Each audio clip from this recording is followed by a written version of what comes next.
Hello everyone, it's Peter here, Piotr Fissner. Guys, so you should see here a voltage meter, which will be my meter.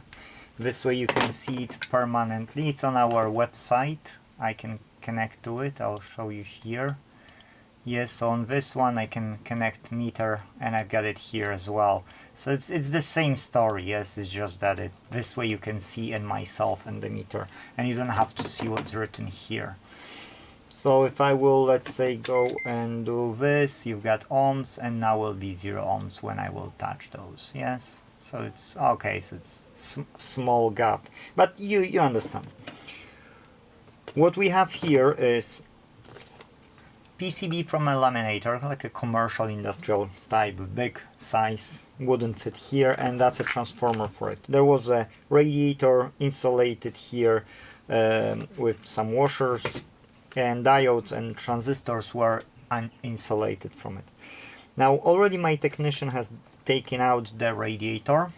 Already myself and him, we've checked all the capacitors on this side, diodes and everything. There is one diode which had a leak, but I've asked to remove one side, and then he said that okay, that's not a diode issue, that's the board, and I've checked it, it's a ground path, so it's all good. So there is no shorts. Fuses are blown when you connect everything. When you just connect the transformer to this, only those two fuses or this fuse are blown. Yes, whereas there's literally no shorts. If we will go and switch to the diode mode, and I will go to any capacitor, let's say this big bulky one, yes, you can see no shorts, and you will check all board, yes, wherever you go, and you will see no shorts. Yes, so I've checked it and we're fine. So what it does tell us? That tells us that this 2 times 115 volt transformer, or 1 time 230 volt, when this wire comes to here and goes to jumper 1, comes to this connector here, you then connect proper transformer. Okay, you connect either to this per schematic diagram 115 1, or 230, and it was connected here because it's 2 times 115, so it's all good. Now if you connect this one, so that means on this we expect to have a short because this is the winding. So let's see what I will get. Okay, and I do have, it's just that my meter is just, I don't know what's wrong with my meter, but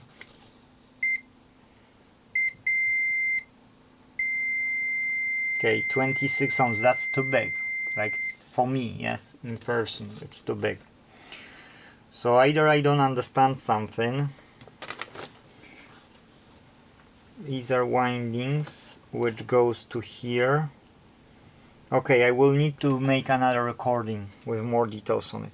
But for now, what we know that this contract is to finding why this is blowing the fuses, and there's no short on the components. So what my next stage?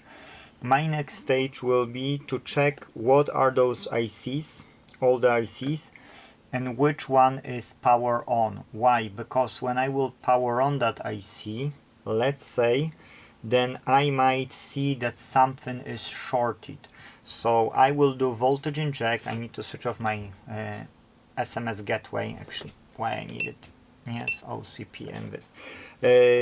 And I need to, I have soldered, apprentice have soldered the wire because I've asked him, and he had to go. And I can start to voltage inject. And I will see what I will find in each section.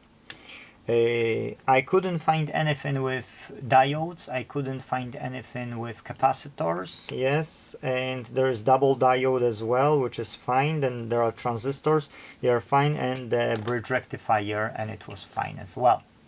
So we need to move on to voltage inject, because none of the capacitors, yes, none of the capacitors are having any issues, so we can't do anything.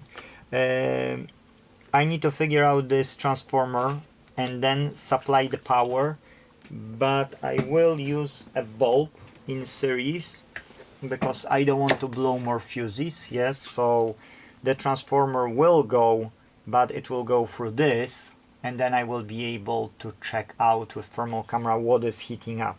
If it will be heating up for longer, something can blow, so I shouldn't, you know, by using it, I shouldn't do it for too long. It's good for a short, you know, like you see it's lighting up, okay, then you switch off, you take in thermal camera and you're checking where you see it.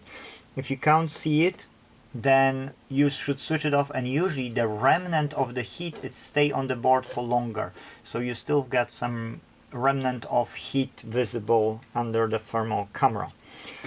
So that's my plan for next, and that's a part 1. Yes, I don't want to record it for too long, it's over 5 minutes. If you have any questions about it, you can let me know. Let's see if I can show you the ticket. I can show you the ticket. So let's just read quickly through the ticket. So yeah, left with schema. That's actually not schematics. That's like connection schematics. Yes. So which element is connected to what and where.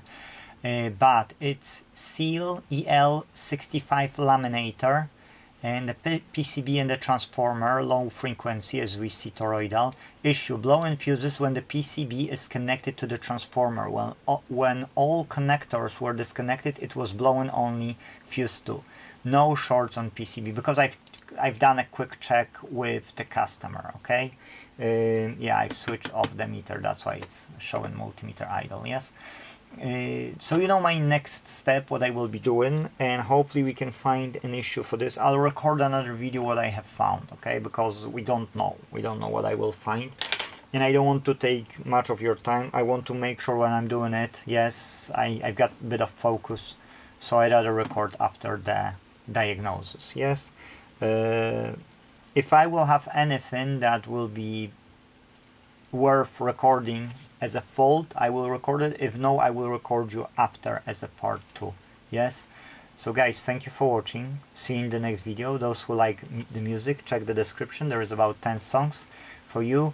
More songs are only for our members, guys, and there is great project called ecoeconomy.org, which we're starting here at Inte.Team, worth reading. Not posting it yet anywhere, we're just making market research, how people are looking into it, and we will be talking more about it later on. Thank you guys. If possible, let's fix them all. Bye.